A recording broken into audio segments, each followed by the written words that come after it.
Hello and good morning and welcome to the Comics Experience Graphic Novel of the Month Club.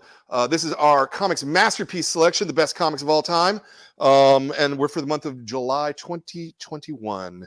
Our book this month is a really fantastic piece of horror and legacy, and it's one of my favorite comics.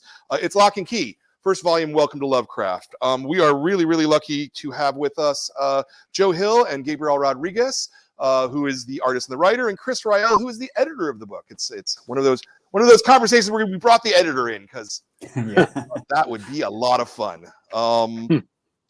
Chris has been a huge part of the comic book. It wouldn't be anywhere near as good or the same without his influence on every single issue. Brian, you got to have the third tenor, right? There's always the third tenor. Yeah, he's the irresponsible editor that allows us to do this insane book, so it's all on him. Yeah. I always think of him as not that we're the Beatles. I mean, we're not. My ego is not quite that big, but he is sort of like our George. I think so. We're more like Herman's Hermits. But he's like the George R.R. Martin of the whole show. You know, he figures out how to take our pretentious, swollen, overblown crap and squeeze it down and make it all work as like a shiny, bright 3-minute pop single. You know, or in this case, a 22-page comic book. But that 22 to like 30. End then. Yeah, or 48. We'll talk about that later. I'm really glad to have you guys on talk about the book. My first question always is, because I just love this answer, and I think we're going to get 3 completely different answers here. My first question is, why comics? Of all the things you can be doing, why is it comics that touch you, that make you feel good, that light your brain up in that way? Let's start with Chris. Let's start with the editor this time. Editor, what do you say? Comics have been my entire life. They sort of make up the foundation of who I am. They were one of 2 things that my older brother sort of bequeathed to me. It was the band Kiss and it was comic books. And so once I heard Kiss's music, but I also saw that Kiss had their own comic book, I thought that's the way to go, where I don't actually have to listen to them as much, but I can read about these superhero-like characters. And so comic books have always just sort of been my foundation, just the thing that's given me, I don't know, not meaning, but sort of brought me to life and sort of become just the thing that makes me just, I don't know, that I've responded to the most. And so when I got a chance to work in this industry and kind of give back to this business that I love so much, like I leapt at the chance, and I'm just happy to do what I can to keep contributing. Yeah. Did you go into this to be an editor? Did you have a different idea in your mind, or? Yeah, and I mean, I've been pitching comics to Marvel over the years. Like I sold a couple things that never got published. So I never know how to work for a publisher. I figured you had to be in New York. And so at the time when Steve Niles reached out to me and asked me about the editor-in-chief job at IDW, I said, well, that's interesting. In fact, Brian, it's funny. The week I was offered the job at IDW, I was offered the job to run Kevin Smith's comic shop in Westwood. So I had these parallel paths of, do I go become a retailer? Do I go become a publisher? And like, I saw the appeal in both, but publishing and being able to write and bring to life comics directly just seemed to win out. Yeah, no, I like that. I think you made the right call too, honestly. I mean, just speaking as the retailer in the room. Gabe, how about you? Why comics, Gabe? I think there was no other way for me. Since I was a kid, the first recollection I have from myself is with a pencil and a paper in hand. I'd been drawing since I remember. And then I also was very fond of stories and storytelling since I was a young kid. I loved movies, books, etc. So when I figured out this medium, and I was very young when my dad gave me the first comic books, how fun it could be to tell a story through images. Immediately, I fell in love with the format. Early on, I got into superheroes and stuff like this, and I got all the fun of the comics. And then when I was very young, and I say probably when I was 9 or 10 years old, I got access to a collection of albums of Tintin and Asterix when I was very young. And then I realized that comics not only could be this fun, but also would be basically a form of fine arts, and that really captivated me. The potential I saw it could be exploited in storytelling in this format was amazing. So the funny thing is that I never expected to be able to make a living out of this, and maybe we will talk about this more in detail later. But through my entire childhood and youth, I dreamed about having the chance at least to do a comic book as a book when I got older. So being able to make a living out of this is like, for me, literally a dream fulfilled. Yeah, that's fantastic. I wonder, since you're in Chile, what's the access to comics? Is it hard to find them? I don't really know anything about your local market. When I was young, it was very hard to find because we're such a small country. To have a steady readership for a publishing business is very complicated because the local market's not enough to support an industry over here. Lately, fortunately, with all the international connections due to the internet and international contact, it has become more easy to get in touch with international publishers, get work of this, and that also has stimulated the local publishing business. So we have I would say, still in growth and developing industry related to comics and visual storytelling that's getting richer and richer every year. But I would say that I was lucky that when I was very young, it was harder to get into comics. But when the TV series of Masters of the Universe and Transformers and G.I. Joe hit the screen and become a huge success here, Transformers was published in Chile, and it was like the first comic series that I followed steadily.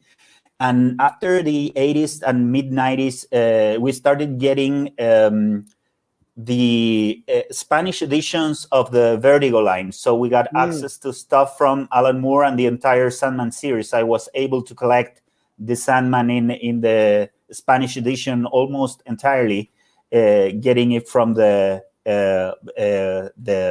newspaper shop in the corner of my house. So it was, I would say that we started like getting back into the world of comics, because in the early and late 60s, there was a pretty strong industry that made comics for Chile and the South American market.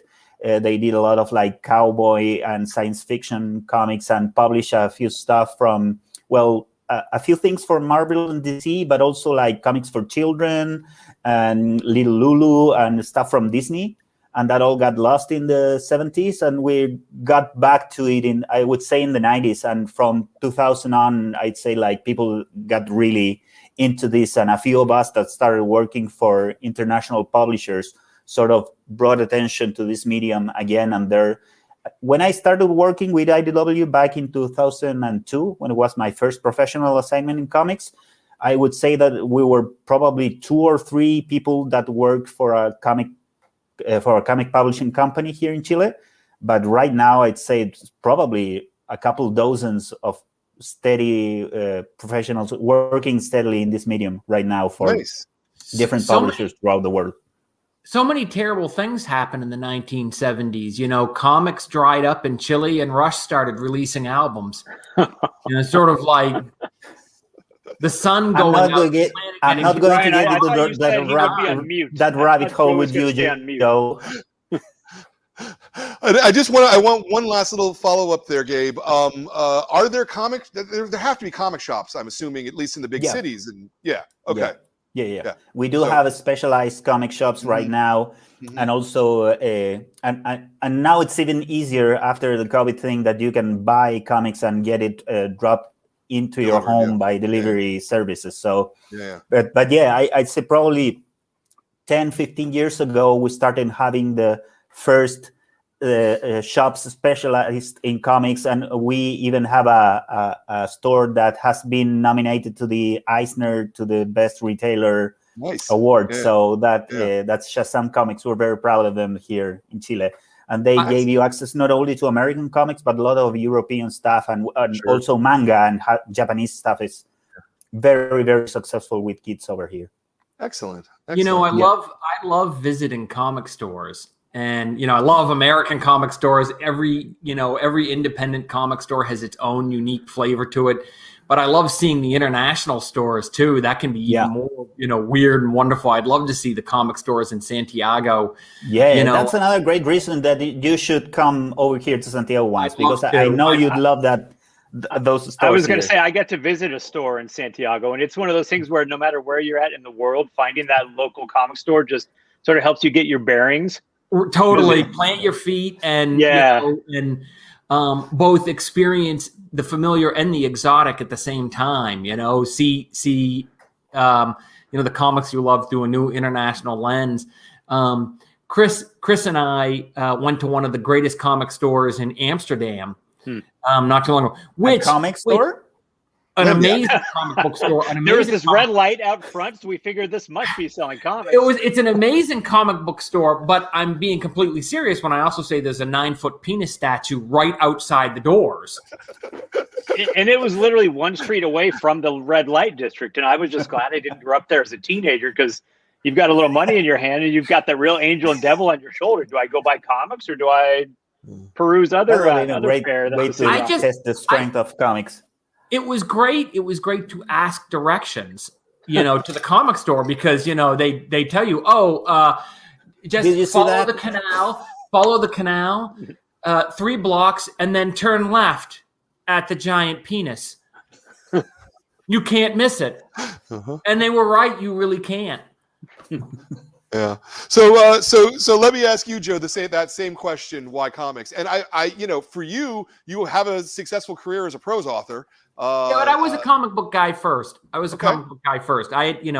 When I had written 4 novels that I couldn't sell to save my life, and my big breakthrough was I had written a few short stories that had won prizes and been in good literary magazines, and Marvel was running a program to recruit new writers from other fields. So they were inviting in playwrights and poets, and a talent scout read one of my short stories and invited me to write an 11-page Spider-Man story.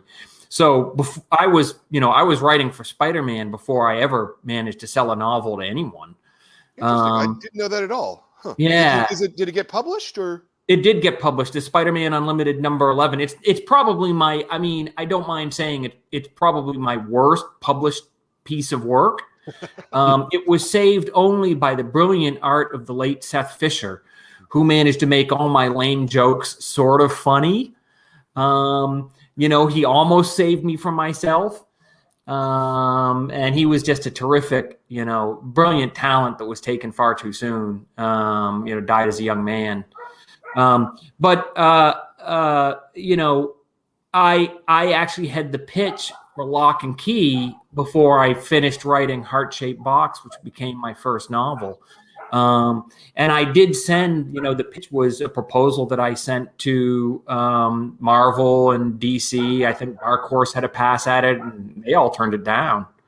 But I fell in love with comics. That was sort of, I fell in love with comics. It was my gateway to horror and fantasy and stories of wonder.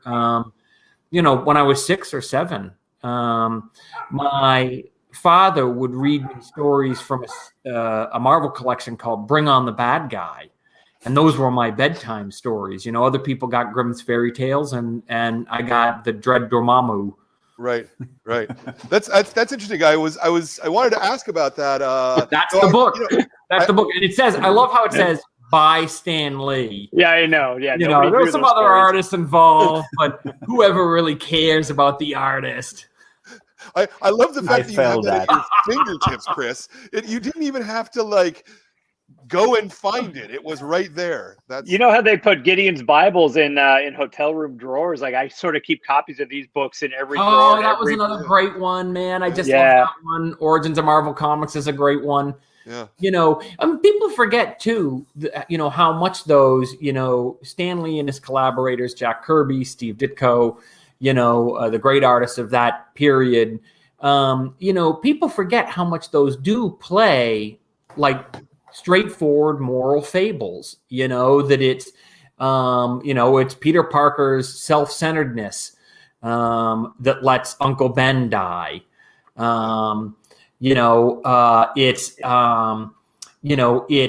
It's Steve Rogers' warrior heart that makes him into Captain America. His nobility is what the soldier serum unlocks more than anything else. You know, when you're a kid and you get infected by those stories, you never really, they're with you forever. Yeah. You know, you never really, there's no such thing as outgrowing them. They're like encoded in your DNA. They are forever part of how you understand narrative. Yeah. Yeah.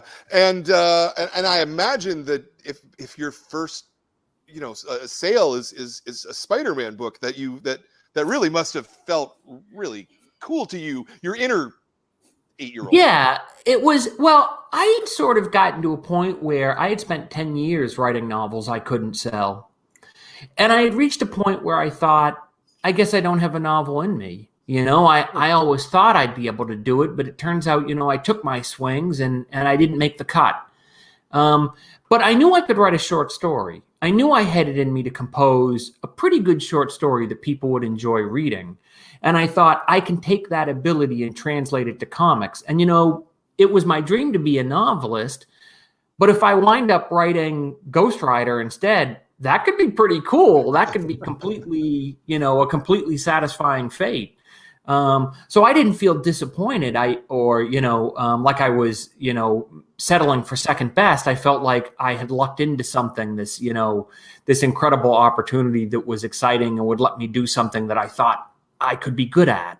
Yeah. You know, even though my Spider-Man story wasn't very good, I was learning rapidly. And you know, I knew pretty quickly that, yes, maybe I hadn't written a very good story there, but I could do this. I could succeed in this art form. Yeah. So one of the questions I wanted to ask you specifically, because you sort of have this dual track career, is the differences between writing prose and writing comics.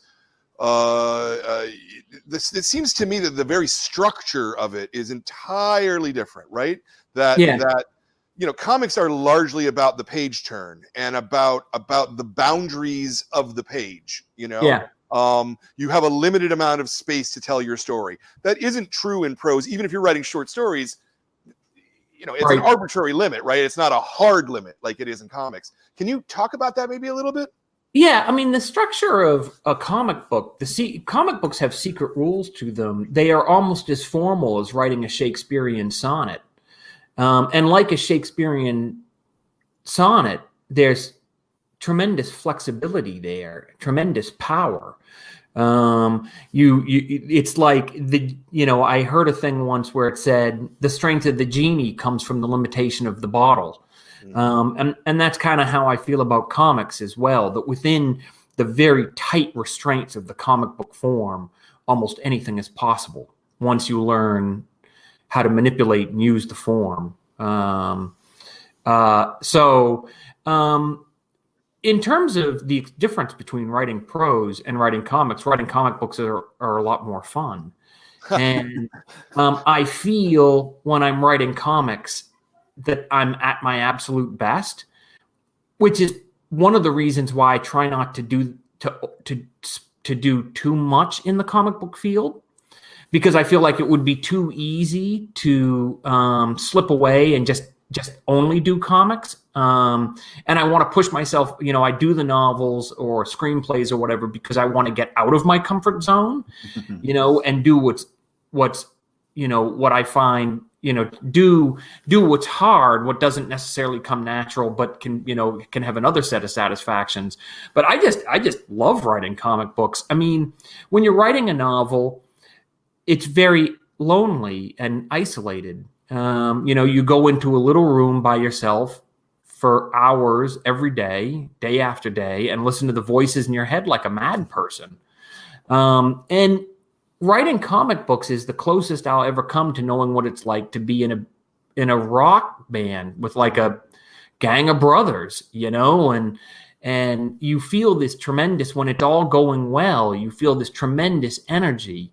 You know, Gabe will turn in a page and I'll just be, whatever I was imagining, you know, I was imagining something awesome, but then Gabe will turn in something that's 3 times better, you know, where I'm just so pumped up. And then Jay Photos will color it, only it's so much more than just coloring it. It's like lighting it, you know, it's like he's not manipulating color so much as light. and you know, suddenly the whole thing springs to emotional life, you know, and I get excited, you know, seeing that, and then want to write something even better. You know, I want to write something, I'll write this, and that will be amazing to see. And it's a virtuous loop where you all feed off each other. You know, and that's so satisfying. That's just such a great experience, you know, creatively, emotionally, psychologically. And it's, you get gratification in a way you don't get gratification in the day-to-day work of writing a novel. Because there's no feedback, there's no help, there's no, you know, it's just you. So yeah, that's why I love them. You know, I love to get in the studio with my brothers and, you know, make some rock and roll. Yeah, no, I love that answer. So Gabe, when you get a script, it's got a lot of direction on it. It's got a lot of dialogue. What's your process in sort of breaking down that script to make it into the best page that it can be?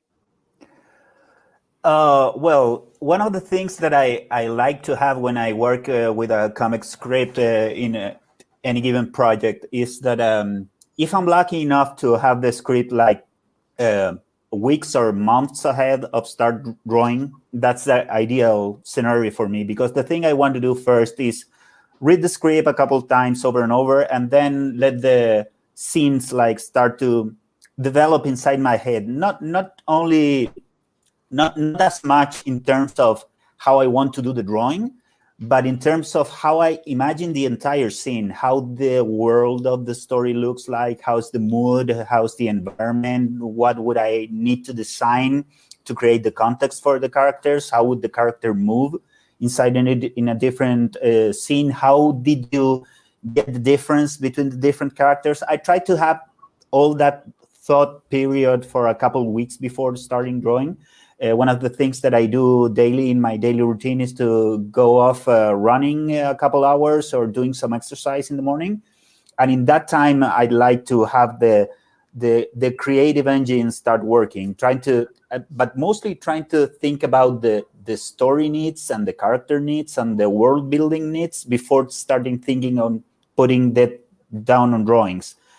And then one of the things that I've been incredibly lucky working with Joe, especially in Lock and Key, I've been very lucky that throughout my career, I've been working with very talented writers, guys that not only come up with very like intense and interesting stories, but also that they're very good at the writing craft. So when you start like reading a meaty piece of text that's beautifully written and that has a lot of intention and emotion, you get your first like creative food right out of the page, and just the words and the concepts start playing inside your head and giving you inspiration and ideas for coming up with the images.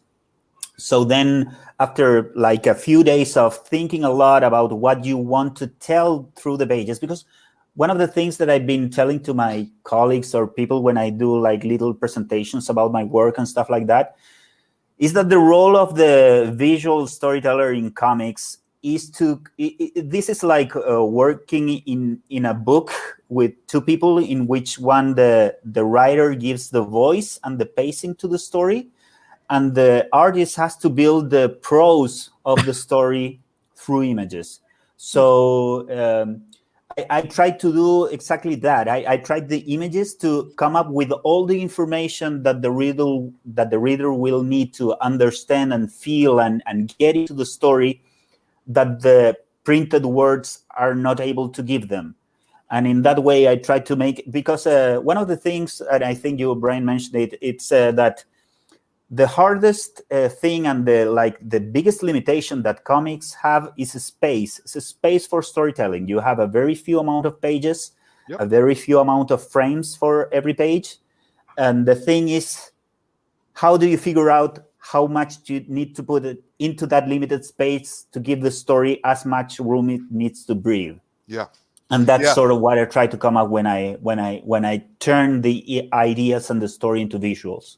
Yeah, I very much think that in a way, comics is a process of reduction Yeah. to the simplest or best, because those are sort of interchangeable in a way, image to communicate as clearly as possible in a limited space. So, Yeah, so the boundaries of the page and the boundaries of comics are what make them so powerful. It's one of the reasons I think that digital comics are so much less satisfying generally, because the infinite scroll is it's not the same thing as the boundary of the page. Just sort of lose the frame of the storytelling that comics gives you. And I think one of the things is that when you learn effectively how to put out the stuff that's not necessary for the story, you get even more. You get an even more stronger storytelling, because everything that you put into the page, you know it's essential, you know it's necessary, you know it's emotionally engaging, and you can put as much like creative crafting on that to make it as effective and impactful as possible.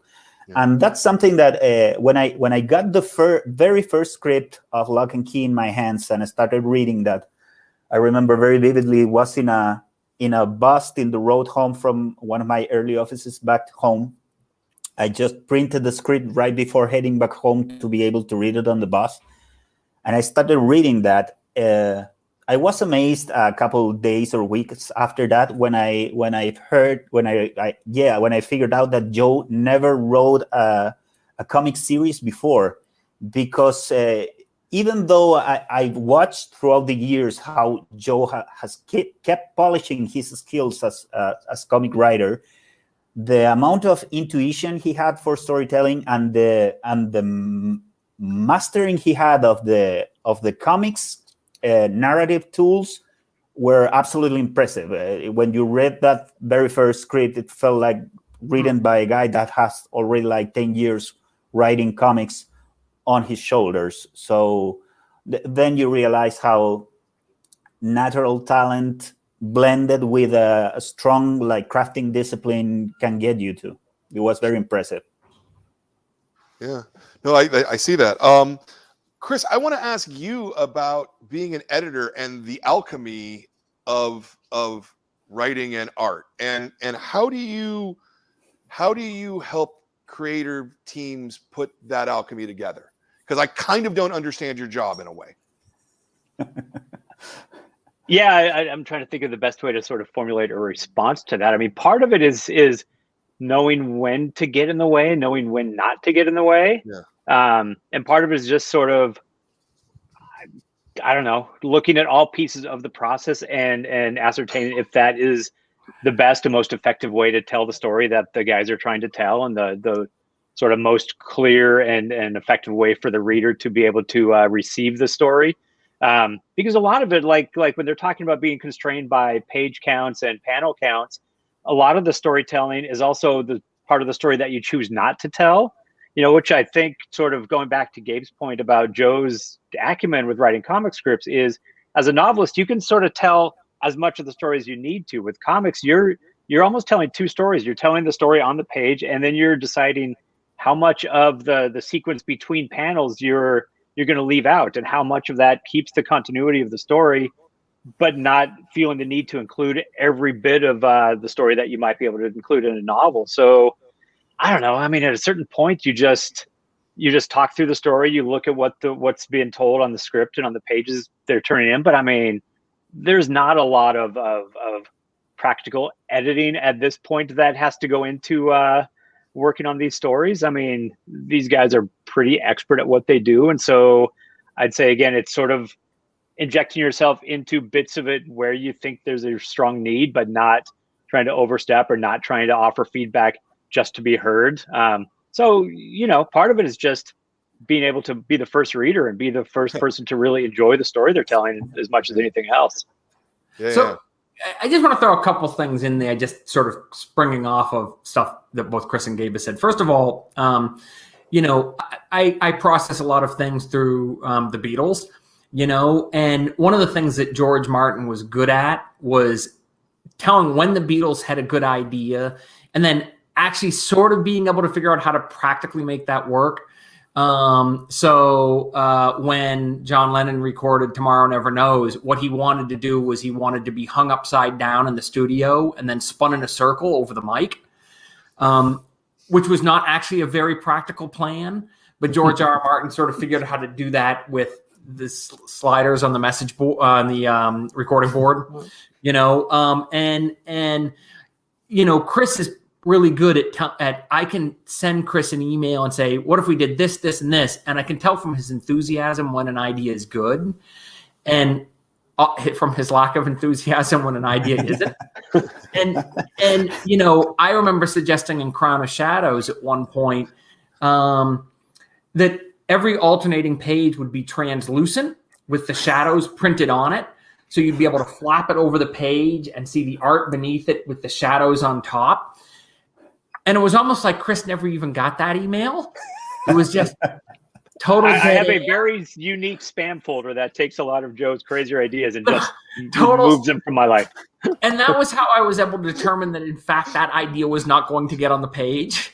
And so, but that is part of what Chris is sort of, his mastery is over the art of the possible. What makes sense to do in a story, what doesn't make sense but could work another way, and then what's an idea that he just hopes I'll forget. Brian, I guess the simplest answer is that it's a lot like parenting. Sure. The other thing I was going to say is, and this is off of something Gabe said. Gabe talked about going for a run and figuring out what he's going to draw. And, I had this kind of shocker realization, that most of the important work I do as a writer, I do when I'm swimming. That actually a lot of stories essentially get written and figured out away from the computer. That being at the computer is the more mechanical task of just entering in what I solved somewhere else, usually while I'm doing something physical, which is just kind of an interesting observation about creativity, I guess. It's one of the biggest things I tell new writers when they're asking for tips, because they're looking for more practical tips. And one of the biggest things is just give yourself thinking time, give yourself the space to think through, and don't just type, and don't just sort of be involved in the process the whole time, but give yourself that space to just really let the story kind of come to you and wash over you. I got to tell you, my dad is the most creative person I know, and he walks 30 miles a week easily. Right. Easily gets in at least 30 miles every week. Yeah, I think it's a very safe, a piece of advice to let people know that one of the things is give yourself time to think and to be away from the craft, to be able to think clearly and without the restriction of just the crafting puts on you. And then the other thing is let the craft surprise you, because the other thing that I used to say, especially to comic artists, is that you're never going to be able to put on the page what you have in your mind. What you have in your mind is only half of what you're going to do. Another half is what your hand is able to do. And then there's another, what I think, like the impossible extra half, in which it is like something appears that's not what you had in mind and not that you planned. But as long as you have a very clear idea what you want to tell with the story, let the craft unfold and surprise you. Because one of the things that you get in this kind of crafts, in which you do like the same thing over and over, but being a new thing each time you do it, is that you learn a lot about the craft from the craft itself. So be open to that, and not get obsessed on having like a very specific vision for everything, because that's the way in which you get stuck. Yeah. And I think one of the things that you have to allow yourself is to fail, and the other thing is to allow yourself to let yourself down, because that's the way in which you realize how you can keep progressing in this. And that's the ways you have to face it. The only, when you get obsessed about what you want to get on the page, it's very easy to get stuck and then be depressed and be not able to complete a book or a project. And I think even though it's never going to be perfect, once the page is finished, it completes the story. And that's I think that's why the act of making comics together is so important, because it's the collaboration. It's being able to hear feedback from other people and not just have a voice in your own head. It might have been Adam Hughes. It was some comic artist was talking about how no matter how good you're perceived in the field, you'll still look at your own work and just be really down on it and think you didn't capture what you wanted to do. Like Gabe will tell us he'd struggle with a page and doesn't feel like he nailed it. And then we'll get this thing and it's just gorgeous. And Adam or whoever it was, I apologize if I'm not getting that right, explained it that you could never stop being you. And so you sort of still see yourself as this kid who was, this fledgling artist. And so to yourself, you never quite deliver what you want, but to other people who have that step removed, like you can appreciate how gorgeous it is. But I do think having collaborators sort of around you to talk you through some of that is also an important part of this. The crime writer John D. McDonald used to talk about books in terms of percentages. He'd say that book did 80% of what I was hoping. And I think that's how I feel about every script I've ever written. There's always going to be a gap, an unbridgeable gap between, the ideal form of any book, comic, whatever, and what you're actually capable of, given your time, your energy, whatever's going on in your life, your lack of distraction. That said though, it's funny to hear Gabe talk about how there's 150%. There's 50% of what you can do, 50% of, what's, and then this other 50% that's because I actually think that Gabe puts 150% into every panel. And I don't mean that in a cheesy way. I don't mean that in a kind of sentimental, cheesy way. I mean that in a very serious, practical way. I discovered around 2010. So by then, Gabe and I had been doing comics together for about 3 years. I discovered something kind of remarkable about Gabe. I learned that I could actually combine 3 panels in one in the script. That's my curse. Because Gabe could stick one panel of information in the foreground, another panel of information in the midground, and then a third panel in the background. Mm-hmm. And so I began to write panels in layers. And so I could squeeze, if done right, I could squeeze almost 3 pages of visual information into a single page because of Gabe's ability to use depth of field. So he literally is putting 150% into every single panel. And this is also why Gabe loves me. And so let me the real basis for our friendship is. Let me tease that out just a little bit. Does this mean that the way that you write has changed because you know what kind of a collaborator he is and what he's able to do, like in terms of the description or what you'll put into a script? There is I can actually name a page just off the top of my head. There is a page in Crown of Shadows where Kinsey and Bodhi are running away, and Kinsey says, "Don't look back, keep running."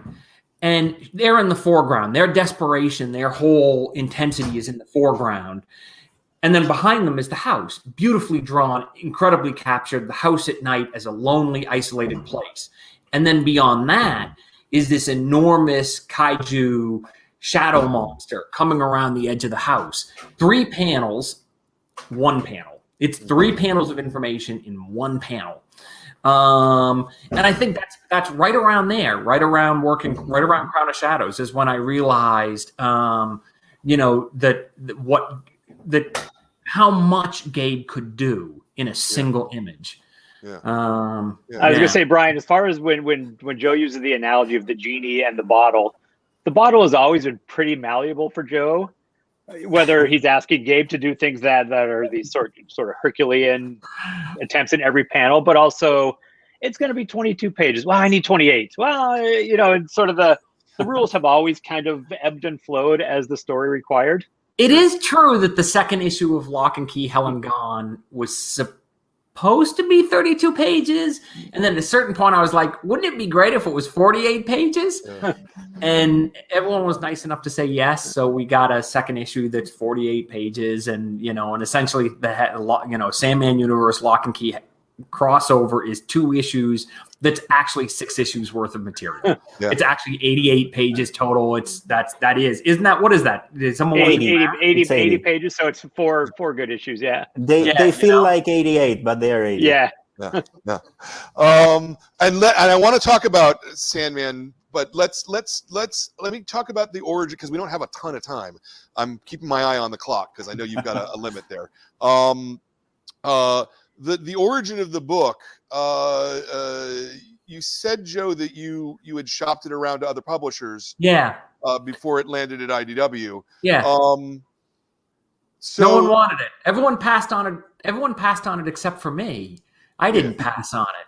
Yeah, I had a baby at the time, and I always needed something at 11 in the evening. We were always out of diapers or out of formula, or something had to be needed. Baby Tylenol because the baby was teething or something. I would go out and I'd be so tired. I was getting like 4 or 5 hours of sleep a night. And I'd be driving to CVS and I'd have an idea for another key. I'd think, what if there was a key that did this? And I saw more and more of the story as every couple, my mind just kept returning to it. I think that's when work is happiest. And this is how I feel when I'm swimming and I have ideas for Lock and Key. It's the dream. You're lucky that you've had tremendous luck in your career if there's very little separation between working and daydreaming, and I think we've been lucky enough with Lock and Key to get to a point where our job is to sort of professionally daydream, and so I had this, I had this period where even after it had been rejected by a couple comic book companies, I was still thinking about the house. I was still thinking about Lovecraft, but I never really saw the place. I never really visited Lovecraft and got to know the characters in the story until Gabe started drawing them. And then things that had been hypothetical became concrete very quickly. Yeah. I began to learn about who these people were. I learned more about them from the way Gabe drew them than I ever learned about them from anything I ever wrote. Yeah. I discovered how they talked from looking at the way Gabe drew them, which is kind of weird, but like I could only really truly hear their voices once I could see them in the panel. Yeah. I have kind of two follow-ups on that. And so the first would be sort of the easy of, why did you think that this was a comic and not a novel? Or was it just that you? Because it started as a comic book pitch. I had blown it as a novelist. I couldn't sell a novel, and Marvel had opened a door to me, and I desperately wanted to get more work with them. Yeah. So I pitched 2 or 3 ideas, and several of them were mainstream, superhero stories. I pitched one because I had a baby at the time. I had always thought, from looking at babies on TV, that they were these sort of beautiful, miraculous things. And one of the things you discover is that babies and toddlers are pissed off all the time. Yeah. They're so angry, and they'd be like, my toddler would pick up a toy truck and be like, ah, and throw it across the room. And I remember thinking one day, what if that was a real truck that he picked up? And so one of the ideas I pitched was for Baby Hulk, which would be about a Hulk, a baby that is irradiated with gamma radiation, or a toddler, and then gains Hulk-like strength, and how terrifying. And I instantly realized this would be a terrifying and tragic story. Yeah. But like Marvel didn't, I don't know why Marvel didn't want that one. And I pitched a bunch of other stuff, and I pitched stuff to DC, and I was just looking to pick up work. So Lock and Key started as a comic book instead of a novel, and never really was never really seriously contemplated as a prose story. Okay, and how formal was the pitch? How organized was it? Well, it wasn't what it became. Oh, am I mic'd? Am I? Yeah, you are. You're on. Yeah. I'm on. Oh, okay. So there were a couple things there. It was pretty. I had some parts of it. I knew about the keys. I knew about the house. I knew about Bodhi, and kind of knew about Tyler. But there was a lot I didn't know. And actually, writing issue 2 was probably the hardest writing experience I've ever had in my life, because I didn't know any of the characters I was writing about. And finally I thought, okay, I'm going to make issue 2 completely about Bodhi, because he's the only one I really understand so far. and maybe Bodhi can introduce me to the other members of his family. So I focused on Bodhi in issue 2, and that kind of saved me. But I did like 15 drafts of issue 2. I was really scared. Wow. I thought issue 1 was great. Now I'm gonna screw it all up. Yeah. There were other things I didn't know, like I didn't know where the keys came from, and I was just making it up as I went along. You know, I was just shooting from the hip. And then at some point, about 8 or 9 issues in, I read an interview with Alan Moore, and someone said, "How important is it when you ask a question in a comic to already know the answer?" And Alan Moore basically said, "Only an idiot would write a comic and raise a bunch of questions that they don't know answers to, that they can't provide satisfying narrative answers to." And at that moment, I realized I was that idiot, you know? And so me and Gabe stopped everything and just talked. And we just, and we just talked about who these people were and the keys. And over the course of about, I want to say 3 weeks, together we shaped the Lock and Key Backstory Bible, which explained everything that had happened up until the moment of page 1, issue 1. Yeah. So we didn't know what was going to happen next, but we did know everything that had already happened. And in the process, we came to some very elegant solutions, like realizing that the demon that had possessed Dodge was the same stuff the keys were made of. That when demons come from that other world, from the plains of Leng, you know, and they jump through into our world, if they can't possess a human body, they just drop and turn into an inert metal that can bend reality. And out of this, all the keys were forged. So we sort of developed stuff as we went along, and we figured out everything, right down to, I think in issue 2, we see Dodge down in the well combing her hair. And we figured out how the comb got down there in the well. And so that was all, you know, that was all very, very satisfying. You know, like I felt like suddenly our house had a terrifically built foundation. Yeah. Yeah. No, I like that. Chris, what about the pitch attracted you to say, yes, we'll publish it? Well, so you know what's funny about it is we first reached out to Joe after reading 20th Century Ghost, Joe's short story collection.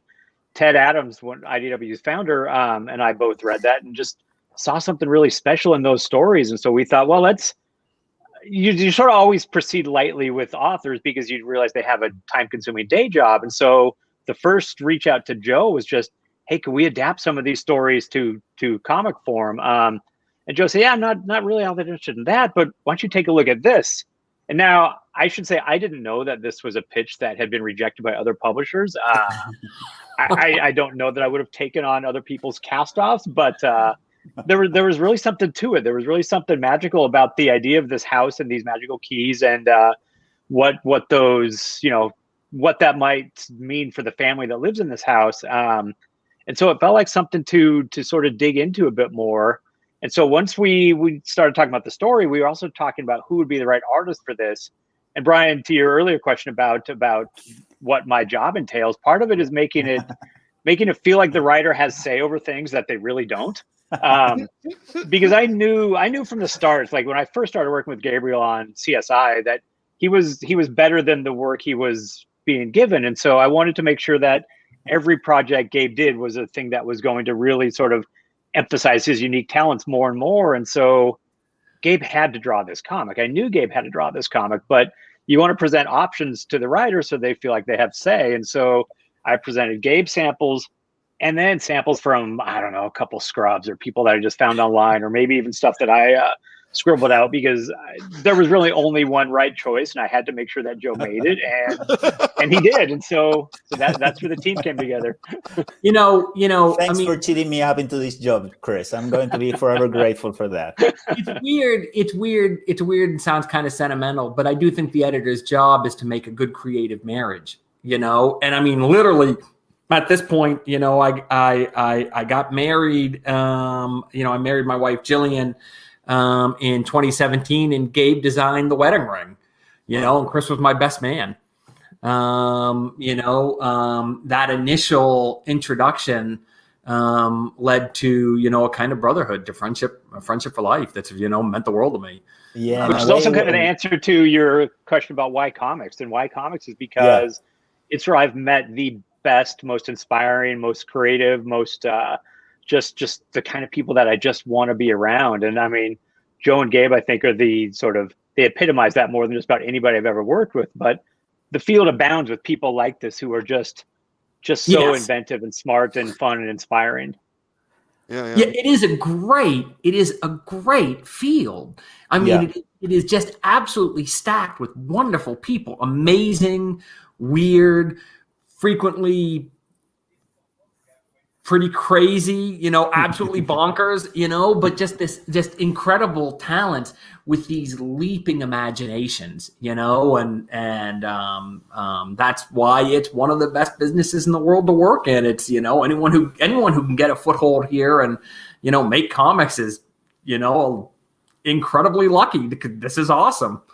Yeah. And when you get to work with the right creative team, it all clicked together in the best possible way. I think one of the things that benefit Lock and Key as a story and as a comic book is that it's a story about making family, and we sort of became family throughout the work on this project. So I'd say we're all personal experience became part of what we developed and we did with this. One of the things that Joe mentioned is the way in which we started off discussing ideas and see how the plot, the story, the mythology, and the characters would work throughout the developing of the 6 volumes of the first run of Lock and Key. And one of the things that we got that was incredibly helpful for the development of the project was that IDW and Chris allowed us to develop this as a more like a comic book series, as several seasons of a TV show. So we had the chance to do one miniseries and then stop for a bit, discuss the ideas of where the characters were getting after that particular arc, where we wanted to take them in the upcoming ones, what would fit in the next book, and maybe some ideas that we will spare for later books and stuff like that. So we had a lot of creative back and forth throughout the process of the comic itself that fed the story and made it even better. One of the things that Joe mentioned was when we did the backstory Bible to fill all the blanks of the story and the characters in the mythology back before the story started. And when we were working on that, and that was in the gap between volume 1 and volume 2 of Lock and Key, we were sort of lucky that I was already committed to do an adaptation, a comic book adaptation of the film Beowulf by Robert Zemeckis into comics as soon as I finished the first arc of Lock and Key. So we had a forced gap of 4 or 5 months in between, and we used that time to make the backstory Bible. And the other thing that I realized at that time is that I would need to make Key House as an actual architectural project, because I knew from the action scenes that we did in Welcome to Lovecraft and the way in which the family became a part of this house, and the house became a character on itself in the comic, and knowing that we're going to have lots of more action scenes inside the house, I knew this space to be as realistic and complete and make sense in itself in order to serve the story properly. So I designed the blueprints of the house to make the story work in the best possible way and have this character also fully fleshed out. So I used my background as a trained architect to make the Key House as an architectural project and turn that into an input of the story. Yeah, that's fascinating, actually. Did that help you, Joe, having a physical blueprint of the thing? Oh, I never looked at it. Oh, you never looked at it? I didn't bother to look at that. I didn't bother to look at he did do meticulous, beautifully drawn blueprints, which then I proceeded to ignore for the first 20 issues of the comic. And I would say stuff like, she enters the bathroom off the kitchen, and Gabe would go, there's no bathroom off the and then he'd like draw a new bathroom in, and then so I'd say something else. He crosses from the front hall to the winter study. The winter study's nowhere near the front room, and then he'd fix. So finally, the breaking point was when I said, Tyler reaches his bedroom on the second floor and enters. And Gabe wrote me back a short email saying the bedroom's on the third floor. Here's the architect plans again. Oh, actually, and then they also published another way editors are useful is Chris carefully published the architectural plans in one of the issues. So then Joe was trapped. Screwed. Right, then I was screwed. Trying to keep them honest. To be there. Yeah. Yeah. But the crazy thing is this house that Gabe planned with an architect's eye, beautifully designed with an architect's eye, is now a literal real place. It's up there in Canada and they shoot the TV show in it. We've all walked in it. And that's now quite insane. I have literally stood in the hallway outside of Tyler's bedroom on the second floor. So wait, they built a house for this, or I had just assumed that they had found a house that was very close. They built a house and a few stages in which they do all the inside shots on the house, and it's loosely based on the comic books house. They asked me for the blueprints to use as reference. They did a more sane scaled house because to make it as a living thing, if it would have been out of the comic book, it would have spent the entire budget of the series just in the house, and that was not possible. So sure. But they sort of adapted it in a very smart way, and they kept a lot of the architectural details of the house of the comics into the house of the show. So that actually fascinates me, only because I would think that the needs of shooting a television show would be very different than your blueprints, if you see what I mean. Yeah, absolutely. Well, and one of the things that I told when they asked me about that is make all the changes you need, because you're going to be telling the story in a completely different medium. Yeah. And I'm very aware that when you tell the same story in two different mediums, you have to change the story, because when you translate directly from one medium to the next, it just doesn't work. Yeah. Just the way in which the time flows and the action flows and the characters interact is completely different in a steady mediums as comic compared to a medium like visual storytelling for a TV show or cinema. So you have to make those changes in order for the story to tell what it needs to tell in a different way. Mm-hmm. There's a beautiful shot in the first episode where Bodhi does a circuit of the first floor wearing his Heelys, where he's just rolling through the house and the camera tracks behind him. And that really showcases the beauty of that set and how elegantly designed it is. But if you look at it, and if you look at the blueprint of, Gabe's blueprint of the first floor of Key House in the comic, you can see that the two are kind of a little bit alike, that there is some passing. They have compressed it and simplified it. Yeah. But in essence, the bones remain the same, which is pretty cool, pretty wild. Yeah. And if we get back to the why comics question, one of the things that comic has that's very magical is that you have no budget restriction for any visual design you want to put into the story. So basically, when I designed Key House, I wanted Key House to reflect the history of all the generations of Locke family throughout centuries, piled up in the way in which the house evolved to become this weird construction of different times and different family experience built up into this unique home. So you can do that without any restriction but your own creativity and your willingness to get nuts drawing the details of the place over and over. But that's the only restriction. You are your own restriction in terms of that. So having the freedom of pull that into the page was amazing. Yeah. The original part of Lock and Key was but it was 6 books long. Was that always the plan from the start?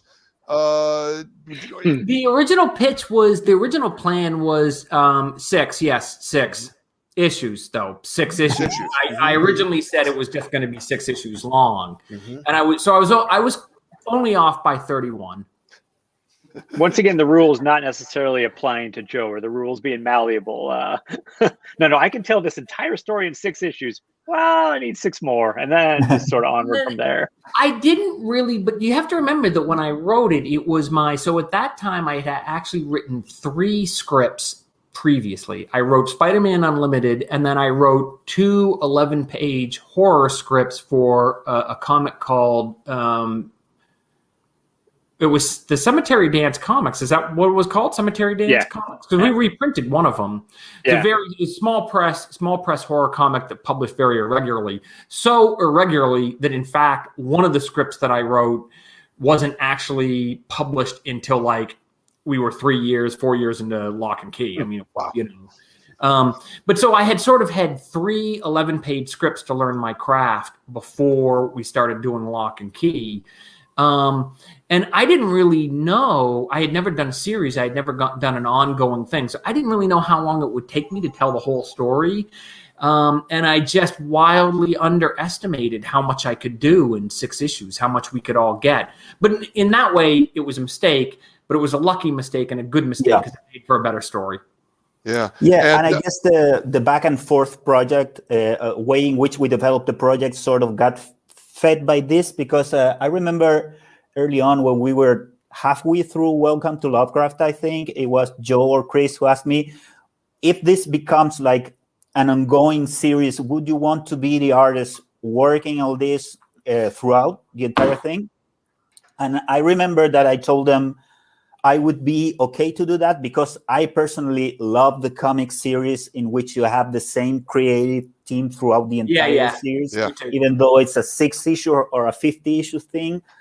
When you change the artist or even the colorist, sometimes it makes an impact that takes you out of the reading. I know how complex it is for publishers to be able to have a steady team throughout something that's a long run, because the amount of stuff that goes in the way of producing comics and makes a lot of problems for publishing at times. But I remember that I told them I'm okay with doing this as an ongoing thing as long as we're heading for an ending. Because the thing that I didn't want for a story like this, in which I immediately realized that it was going to be a very special story, I don't want it to stretch it to a point that it would die out without a fulfilling ending. So even though neither of us had an idea of how the ending would be, we all knew we would want to make it close in a fulfilling ending. And the point was then to figure out when that ending was going to be, because I remember at some point we discussed we wanted to do this as a 24 issues long story. And then we sort of stretch it out to 50. And then we realized some of the stuff could be repetitive. So we decided to compress it again. So we ended up with this 36, 37 issues run, because at some point, for example, when we did in the 4th volume, we did the episode called February, in which we did an entire month of story in a single issue, in which we introduced a lot of new keys to the mythology of Lock and Key. It was because we wanted to do in a very compressed way something that doesn't become repeating the same story of discovering a new key over and over for several arcs, because February could have easily become 3 different arcs throughout Lock and Key. But we didn't need that to keep the story going further. I would go first. Chris, you go first. I want to say something about February, but you go first. Yeah, before I was just going to add to sort of the success of Lock and Key is also due to Ted Adams, who's the publisher and one of IDW's co-founders. In that, Brian, you know how hard it is to launch new series. And so the fact that Ted was, publishing is obviously a bottom line driven business, but Ted showed a patience to let this book sort of become what it really could be and sort of find the audience that it deserved. And a lot of books, there's a lot of great books that don't get past that first miniseries because for whatever reason, they're just not able to go on. And so Ted and I both knew that this thing really deserved the length and the patience to build this huge audience, which it has. But in a lot of cases, books like that just don't often get past that first book. And so I think, Ted is obviously a huge part of that. And the other unsung hero of the whole series is Jay Photos, who I don't know if anybody's ever done the math, but Gabe and Jay Photos together have probably done more pages together than, I don't know, probably anybody over the last 10, 15 years. Not just Lock together and Key. At least 1,500 pages. Yeah, Lock and Key, the Great and Secret Show book, the Beowulf book, a couple other projects. In Lock and Key alone, it's over 1,000 pages at this point. Yeah, so So yeah, the entire team together has really just made this book what it is.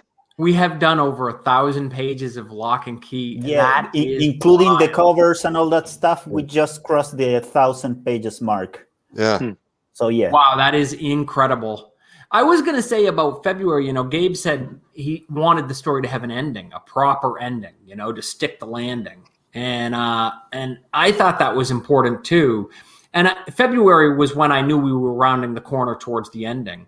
So briefly, you know, Lock and Key is full of all these magical keys, and there's one key that should never be used, the Omega key, which can open, the door in the drowning cave and let the demons through. And naturally, this is the key that Dodge, our bad guy, is most obsessed with getting.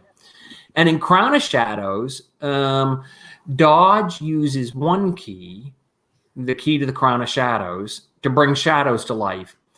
And our heroes use another key, the giant key, to drive Dodge back, to defeat Eve, to drive back the darkness and survive to fight another day, and to protect the Omega key. And at that moment, I realized that there was a danger going forward, that this was the only story we were going to be able to tell. That I could just see this going on, issue after issue. Dodge uses one key to go after the Omega key. Our heroes use another key to repel him, and then just repeat ad nauseum. And I thought, I don't want to do that. We've told this story once. We don't need to keep telling it. Yeah. And so February was a way of fast forwarding through all those other stories. February was one issue where suddenly you get Crown of Shadows, but you get it again and again and again, like all of Crown of Shadows in 2 panels. Because I was like, we don't need to see it. We already know. And the other thing about February that was really fun was it was like, you remember in the 80s how the opening credits of like any show like Magnum PI would be scenes from all these other episodes? It was like our opening credits of Lock and Key, like all the action scenes from all the cool episodes that you haven't actually seen. But once February was done, I was like, okay, we've told all those that we need to tell. Now it's time to move on. The situation has to, we have reached the second act of this story. We finished Act 1 is over, and it is on to Act 2. And that means changing everything. And around that time is when when our heroes figured out who was Dodge, that one of their friends could not be trusted. And then Dodge had to leap into a new body, and that's when he took possession of Bodhi. Anyway, that was February, it's interesting. It's just, Keys to the Kingdom, that whole series in February were really important to us because it marked a huge evolution in the series. Yeah, no, I love that. So we have almost no time left since I was told there is a hard limit here. Let's talk about the future.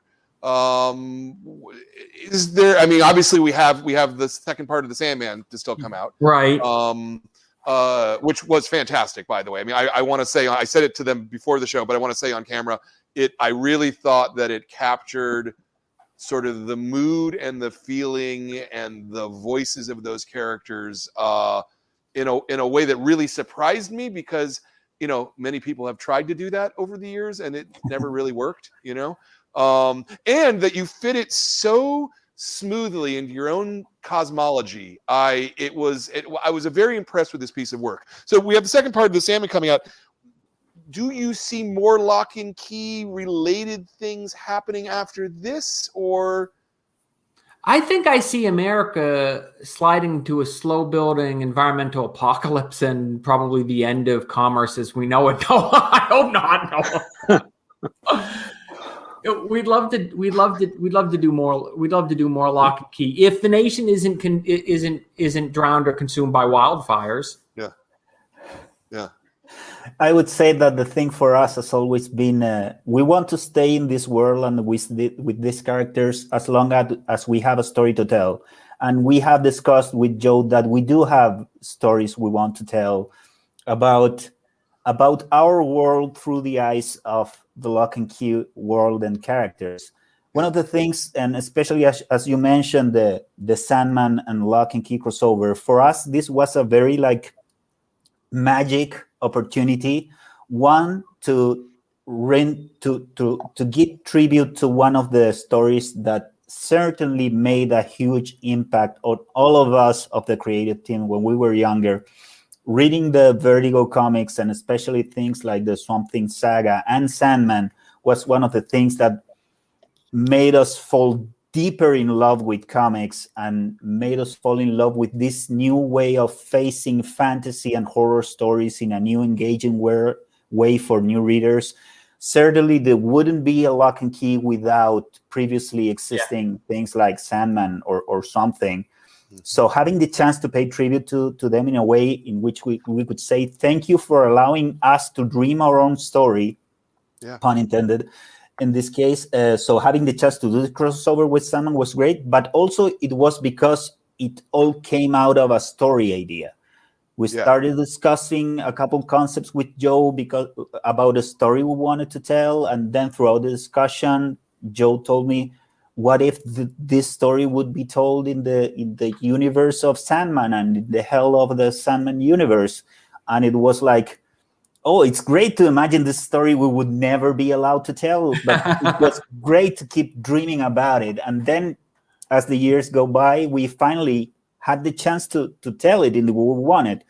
But the thing for us was always, we don't want to exploit the universes of Sandman and Lock and Key, but by making a crossover just because it's cool to have these two properties together. It was the seed of a story that was planted and allowed us to tell this story. So it's great to have the chance to make these two universes meet in a context that not only makes sense, but also drives the story of the mythology of both universes together. So it has been amazing and fascinating, and we're really giving our very best and all our piled experience into this project. I'm very surprised about the amount of story and conflict and drama we've been able to put in such few pages. So one of the things I think all the craft we have learned in the last 10 years is combined to get the best possible story out of this crossover. Yeah. I mean, what's so wild about it is in the 90s, comics were doing everything they could to drive longtime comic fans away. Like, comics were getting pretty terrible, and Sandman was one of those books that kept us around and made us want to work in comics. So when in the 90s, like, I picked up this book, this edition of the Sandman story, and so to be able to go from that book to now telling a story where this key is a real thing, and this key is a thing that sort of brings Lock and Key and Sandman in to each other's worlds in an organic way. Like, it's such a thrill as a fan and a collaborator with everybody on this. Yeah, I mean, the two universes fit within one another almost like Russian nesting dolls. But that's not really a surprise, because we all learned how to do this from reading Sandman. It was this Sandman and Swamp Thing and Hellblazer, taught us what was possible. It was the British invasion, those great British invasion comics of the 90s. I mean, as far as going forward, there's going to be more of the TV show. That's really exciting. And, second season's not too long down the road, and excited to see what people make of it. I think it's great. I think it's better than the first season. In terms of more of the comics, I know we all want to do more. Life runs by fast and the work is slow. We'd all like to do another 6 books. We'd have a 6-book series called World War Key that we've, somewhat plotted out. I mean, we kind of know what it looks like and what it's about and who it's about and how all the parts go together and stuff. But, 6 more books, 36 issues, something like that. I mean, that's at least 7, 8 years of work, and who knows when we'll even be able to get started, because everyone's, we've all got projects to juggle. So it would be great if that happens, but we'll have to see. Yeah, you have to be very humble in terms of what life allows you to do. I guess we've had a couple years in which nature has reminded us to be a little more humble and not to feel we own space and time as we sometimes think we do. One of the things about making comics is such a slow process, demands such a huge amount of energy. It's so easy to fail throughout it that you have to be really thankful of having the chance to do the books that you want with the people you love. That's amazing. And the other thing is, when I remember when I reached 45 a couple years ago, I realized I wouldn't have as much life as I want to do all the books that I would dream to do. So you get to that point in which you realize you have to be very responsible on which are the projects that you're going to pick from this point on, because you're not going to endure forever. That's right. And every wrong choice would not only mean making a bad book, but also not doing a good book instead. That's right. So I'm very happy, and I feel very blessed to have the chance to keep hanging out with these guys, which I know we share the same kind of crazy ideas. And if we find a way to make them work together, we're going to make at least books that are going to worth the effort. The final judges of all our work finally are the readers, so it's up to them to decide if the effort was worth spent. But on our end, we want to be focused on doing the best possible books with the best possible people any given chance we have, and we have ideas, luckily, to keep doing more stuff. So hope to be able to surprise you guys in the near future with new projects, and hopefully some of them were going to be very surprising. Yeah, excellent. I like that. I think that's as good of a last word to kind of end on there, unless there's something else you guys want to say. No, yep. Thank you for Lock and Key. Thank you for the world that you created here. Thank you for the thought and the care that you put into it. It's a rollicking story. And you know, television show is great, but it's better in comics. Sorry. Thank you. I'm a comics guy, so you know. But thank you guys for your time today. I really want to thank you guys for the work and for the book. It was a pleasure to talk to you. I wish we had another hour and a half. I could ask you questions all day long. I want to just do a little bookkeeping here for the end of the show. You know, as always, I want to thank my wonderful staff, Zoe and Kat, for letting me do all these things. I want to thank Jordan for running the show, and my son Ben is actually been running the camera today. So that's yay, Ben, for his first day here. Next month's Classics Club, Comics Masterpiece Club, is going to be ElfQuest. We've got Wendy and Richard Pinney are going to be here to talk about this and to talk about comic making in the 70s and how the market has changed. And I think it's going to be a really, really good conversation myself. And then for the Kids Club this month, Dire Days of Willow Weep Manor, which was really funny and really smart. And even though it's a kid's book, you know, I recommend it to you adults. And then finally for the Adult Club this month, we're going to be talking to Dave McKean for Raptor, which I'm really, really excited for. So it's a lot of good shows coming up, and I want to thank everybody for your time. I want to thank our lovely guests for being here today. If you want to read a book and you don't know what to read, go get a copy of Lock and Key. You're going to love it. That's what I got for you. See you next month, week, time. Take care, everyone. Be well. Thanks. Take care.